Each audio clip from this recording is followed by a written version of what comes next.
Welcome to Pro Tips. Please like, share and subscribe. दिखाइए Reliance industries को screen पे, जहां खड़ा है अपने रिकॉर्ड हाइस 2768, 2.25% से ज्यादा का उछाल इस समय एग्जैक्टली यही इसके रिकॉर्ड उच्चतम स्तर है जहां पे ये खड़ा हो गया कि 18.5 लाख करोड़ के ऊपर मार्केट कैपिटलाइजेशन। अक्टूबर 2021 के बाद रिलायंस ने इन लेवल्स को रीगेन करा, उन लेवल्स को ब्रीच करा। सुमित जुड़ चुके हैं। सुमित, एक काम करते हैं, मैं शरद अवस्थी, आप तैयार है ना? आपसे थोड़ा फंडामेंटल डिस्कस कर लूंगा रिलायंस के, क्योंकि इस तरह की ताबड़तोड़ तेजी बनी हुई है स्टॉक में। लेकिन सुमित, रिलायंस का एक और माइलस्टोन।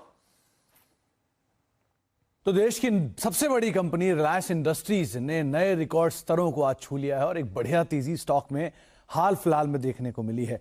जोरदार उछाल के साथ जो पुराने हाइस थे अक्टूबर के आसपास के, उसके पार अब रिलायंस इंडस्ट्रीज निकलता हुआ दिखाई पड़ा। अक्टूबर 2021 के बाद ये रिकॉर्ड लेवल्स जो है रिलायंस ने छुए हैं।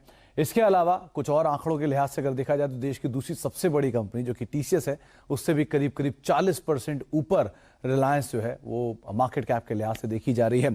साथ ही साथ कुछ नंबर्स के लिहाज से देखें तो बहुत ही कई सारे फैक्ट्स हैं जो आपके सामने आएंगे। इसमें सबसे पहले कंपनी की करीब 18.5 लाख करोड़ रुपए की मार्केट कैप, निफ्टी में कुल 12% की वेटेज और निफ्टी की मार्केट कैप का करीब 14% हिस्सा जो है वो अकेला रिलायंस इंडस्ट्रीज ही कंपोज करता है।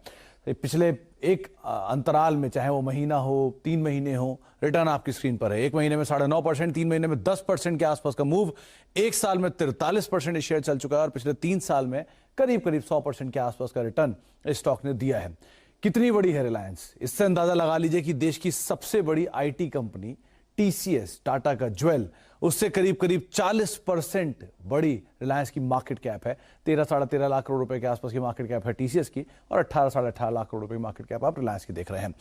41 निफ्टी कंपनियों के बराबर कंपनी की मार्केट कैप, अगर आप इन सबको भी जोड़ देंगे, 41 लोएस्ट क्रम से जोड़ना शुरू करेंगे तो करीब 41 ऐसी कंपनियां जिनकी मार्केट कैप रफली 17.5-18 लाख करोड़ के आसपास पहुंचेंगी और रिलायंस भी उसी के आसपास आपको दिखाई पड़ेगा।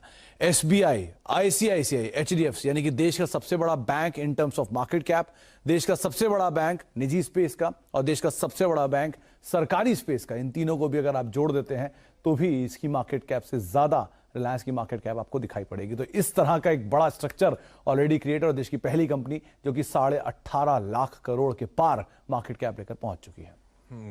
सॉलिड, बहुत तगड़ा मूव। देश की सबसे बड़ी कंपनी इस तरह से डे ऑन डे तगड़े जंप दिखाती हुई। अच्छा सुमित, आप वहां से निकल के आइएगा स्टूडियो में, थोड़ी देर बाद सीमेंट पे डिस्कशन की तैयारी करेंगे हम लोग। लेकिन शरद अवस्थी साहब, ये रिलायंस में चल क्या रहा है? ये जैसे ब्रोकरेज करी थी हाइड्रोजन बूस्ट है या दरअसल Q4 के नंबर से पहले एक्यूमुलेशन?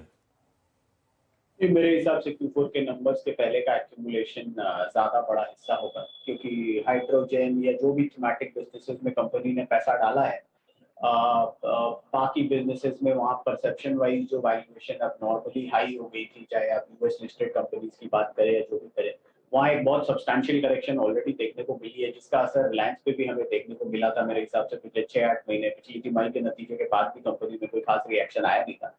बट ये सारा मूवमेंट कोइंसाइड होता है इंप्रूविंग जीआरएम्स के साथ। जब से यूक्रेन वाली टेंशन चालू हुई तो मुझे लगता है ये पूरा बिल्डअप लार्जली उसी की वजह से है, क्योंकि अगर मेरा अंदाजा ठीक है तो सबसे हाईएस्ट जीआरएम शायद रिलायंस ही जनरेट करती है इंडिया में, तो उसका फायदा भी इनको मिलेगा। और जीआरएम पिछले 3 महीने में उसके पहले के तिमाही से लगभग डबल के आसपास हैं, तो उसका बहुत बड़ा फायदा रिलायंस को मिलना चाहिए। तो मेरे हिसाब से ये बिल्डअप उसी की वजह से है। और फर्दर वैल्यूएशन अपसाइड मेरे हिसाब से तभी जनरेट होगा जब ये कंपनी, जब जो थीम बेस्ड इन्वेस्टमेंट्स कंपनी ने किए हैं उसका व्यू इंटरनेशनल लेवल पे थोड़ा सुधरेगा। बेसिकली जब रिस्क ऑन पूरी तरीके से वापस आएगा उस स्पेस में, जो अभी तक नहीं आया है। तो फर्दर फिलिप अगर आपको चाहिए तो उसके बेसिस पे